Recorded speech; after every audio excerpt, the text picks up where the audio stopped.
SEO के results क्यों नहीं आते, कौन सी ऐसी मिस्टेक्स है जो कि हर बिगिनर करता है, और ऐसे भी लोग हैं जिन्होंने वेबसाइट स्टार्ट की हैं 3 से 4 महीने भी हो गए लेकिन उनकी वेबसाइट रैंक होने को नहीं है। तो हम कुछ ऐसी बहुत ही बेसिक मिस्टेक्स को समझने की कोशिश करते हैं। पहले मैं मिस्टेक्स बताऊंगा, फिर मैं थोड़ा थोड़ा का सोल्यूशन भी बता दूंगा। तो सबसे पहले हम समझते हैं कि किसी ने भी वेबसाइट शुरू की है तो उसके रिजल्ट्स क्यों नहीं आते या वो रैंक क्यों नहीं हो पाती। तो सबसे पहली वजह है पुअर कीवर्ड रिसर्च। हम लोग जो हैं वो जो कीवर्ड रिसर्च है वो हमारी उस टाइप की नहीं होती। मिसाल ले लीजिए, जिस जो है टाइप के हमें कीवर्ड चाहिए, जो है यूज़र जो सर्च करता है उस टाइप के हम कीवर्ड रिसर्च, यानी कि हमारी पुअर रिसर्च होती है। जिस नीच को हम टारगेट करते हैं उसमें ऐसे कीवर्ड्स को चुन लेते हैं जो कि बहुत हाई कंपटीशन होते हैं।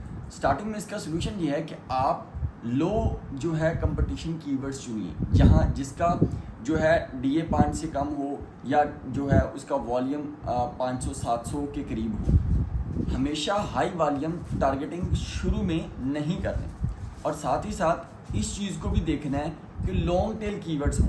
मसलन ये नहीं कि छोटा सा कीवर्ड हो, जैसे कि हम कम समझ लें आमिर खान, एक आमिर खान जैसे इंडियन एक बंदा है, या हम कोई US का बंदा सर्च कर लें उसका नाम, हम उसकी एज या उसकी कोई नेटवर्थ या उसकी वाइफ या उसका कोई रिलेशनशिप या उसके किसी ब्रदर या सिस्टर, जो कि लॉन्ग टेल कीवर्ड्स हो। उसके बाद बेटे लो क्वालिटी कंटेंट। हम कंटेंट तो लिखते हैं लेकिन हम उसमें इतनी सारी जो है वो कीवर्ड स्टफिंग की बम्बार्डमेंट कर देते हैं कंटेंट को खूबसूरत बनाने के लिए।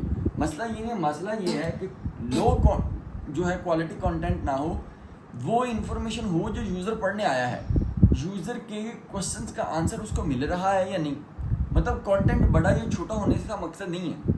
मकसद जो है वो ये है कि जो वो आपके पेज पर आया कि वो उसे मिला या नहीं। असल में लो क्वालिटी कंटेंट, बम्बार्डमेंट नहीं करनी किसी भी चीज़ की, वो वैलिड इन्फॉर्मेशन देनी है जो आज के मुताबिक है। और एक छोटी सी और बात इसमें मैं एडिशन कर देता हूँ, कंटेंट को अपडेट करें हफ्ते बाद या 15 दिन के बाद, थोड़ा थोड़ा अपडेट करें। बच्ची हमारी जो है वो रोला डाल रही है, इजी हो जाए आगे। On page SEO mistakes. On page SEO mistakes कुछ ऐसे हैं कि मतलब आप टाइटल स्लग्स, जो आपका मेन टाइटल है क्या स्लग उस टाइप का बनना है। हेडिंग्स वैसे हैं। आर्ट इमेजेस, क्या इमेजेस जो लगाते हैं वहाँ वो सही यूज हो रहा है, इमेजेस का जो स्लग बन रहा है क्या वो ठीक बन रहा है, और जिस तरीके से कंपाइटर का स्लग बना है, टाइटल बना है, क्या सेम एज इट इज़ बना है या थोड़ी चेंजिंग की है। इसके अलावा टेक्निकल एसईओ इश्यूज़, क्या टेक्निकल एसईओ भी ठीक है, क्या वेबसाइट की लोडिंग स्पीड ठीक है, क्या वेबसाइट का कोई और बग्स तो नहीं है, क्या उसका जो है SSL सर्टिफिकेट ओके है, मतलब क्या उसका वो जो साइट मैप इंडेक्स है, ईच एंड एवरीथिंग आपने चेक करना है। उसके बाद नो रेगुलर अपडेट। हम एक बार कंटेंट पोस्ट करते हैं उसको भूल जाती है, ये बहुत इंपॉर्टेंट है, भूलना नहीं।